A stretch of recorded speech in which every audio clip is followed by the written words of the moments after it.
I've been shopping around for a new car because my 2007 Toyota Solara has seen its best days, and what I can tell you is that cars are expensive.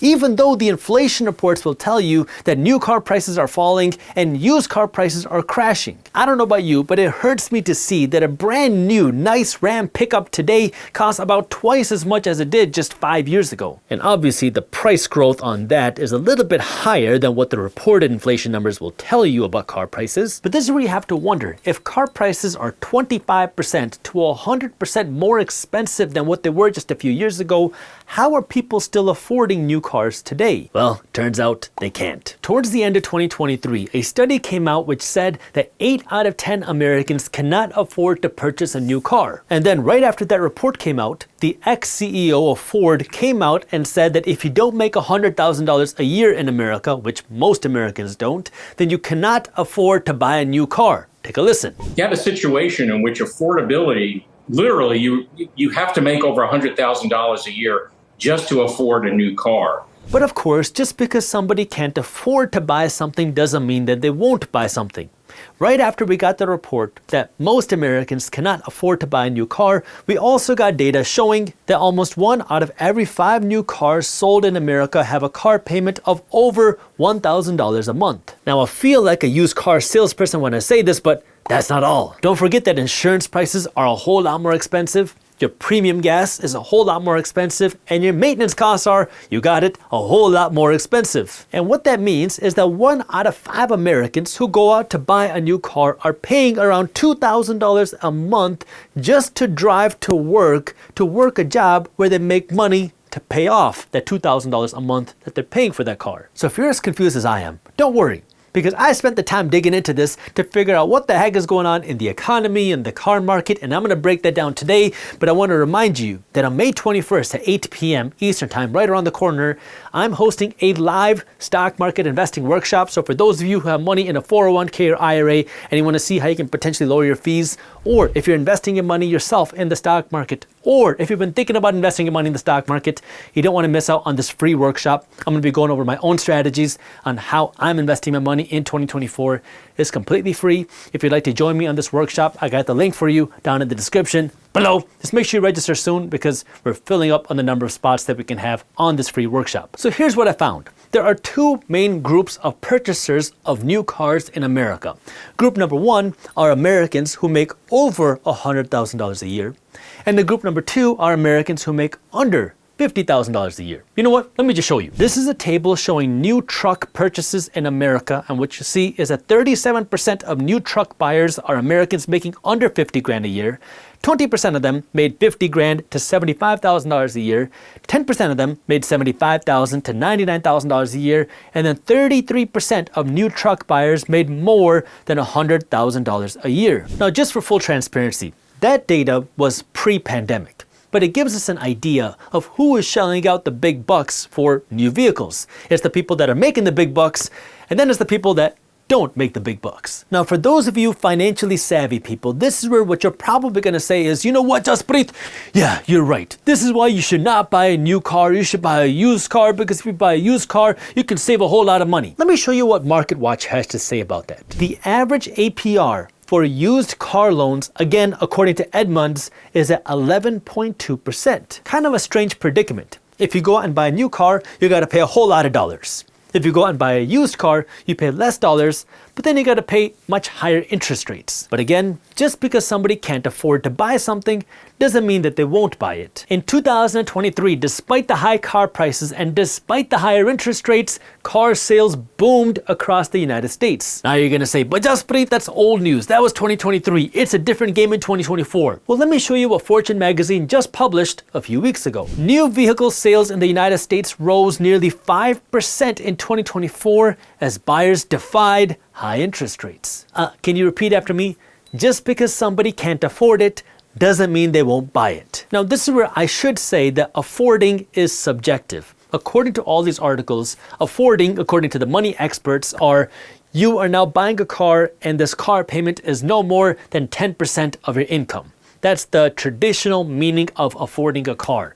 But if you ask me, that's not what it means to afford a car. For me, what it means to afford a car is you're going to go and buy this car, new or used, does not matter, but you're going to buy it with cash so you don't have to worry about the payments. Now, when you buy it with cash, what you can do is all you're worrying about is can you actually have the money through your own pocket without the help of the bank to purchase the car. Now, for most people, used is a good way to go. Like for me, I'm looking at used Toyota RAV4s right now to buy for myself because, well, I don't want to pay the price for a new one when I can get a discount on a used one. Not saying it's bad to buy a new car.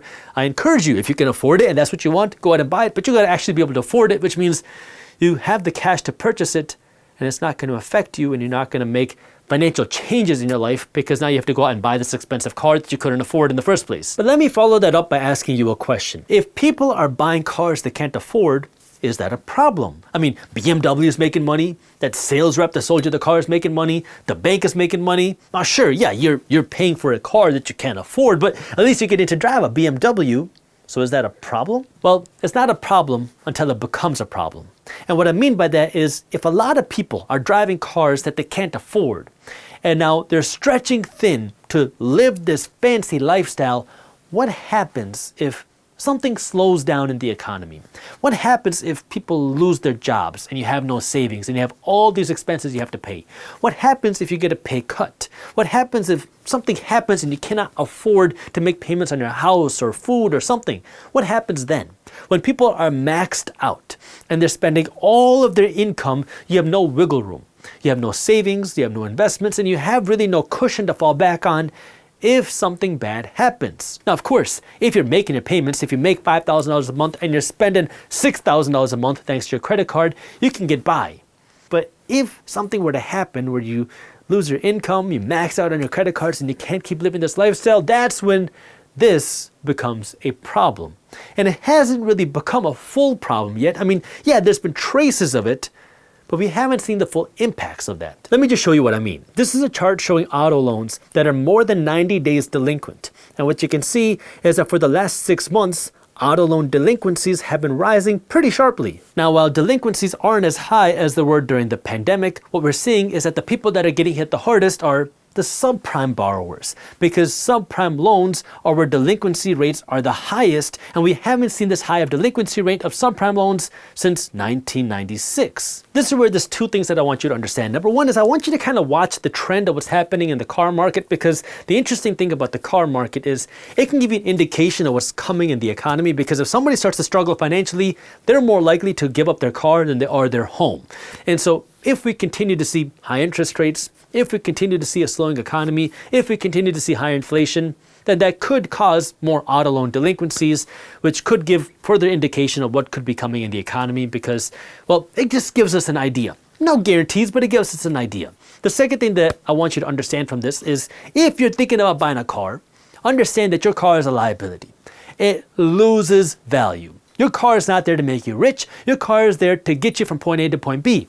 Now, if you want to drive in class, you want to drive in luxury, you want to have a BMW, you want to have a Benz, you want to have a Maserati, you want to have a Rolls Royce, cool. I have zero problem with that. In fact, I encourage you to go out and earn a beautiful, amazing, expensive, exotic car. But I want you to be able to afford it first. I don't want you to have to stress about the cost of a car. You want to go out and buy a $100,000 supercar, you want to buy a $100,000 supercar really isn't a supercar like it used to be. $100,000 nowadays gets you a nice Escalade. But if you want to go out and buy yourself a nice car, a $100,000 car, I want you to have at least $300,000 in the bank, if not $500,000 in the bank. If we're talking about an expensive car, take $100,000, go out and buy that car and not worry about the price. And this way, you can afford a car instead of having the car drive you. Now, if you're saying, I don't have that type of money, then go out and look for a used car, because guess what? You can still, in today's market, find workable, nice, decent cars that will take you to work and back for under $8,000. Now, is it going to be a nice BMW? No, it's probably going to be a Toyota Corolla, used. But it will get the job done, and even more importantly, it will keep the money in your pocket so you have more money to invest, and as you build your wealth, then you can use your wealth to now fund your car, and now you don't have to worry about the price. Because at the end of the day, if your car is what's eating up your money, Well, when things get tough, because things will get tough, that's what happens in our economy. Things get good and then things get tough. This has happened every decade for the last century. When things get tough, the person that's going to get burned is the person that's driving a car that they can't afford, and now they have no money to fall back on. They innovated the way that they invest money, and they've been able to get very good returns over the last number of years. And what the CEO of Bridgewater is saying now is that the next 10 years or 15 years of the economy might not be like the last 15 years. Take a look. When you look at the last 15 years, the stars have aligned for investors. It's been a tremendous period.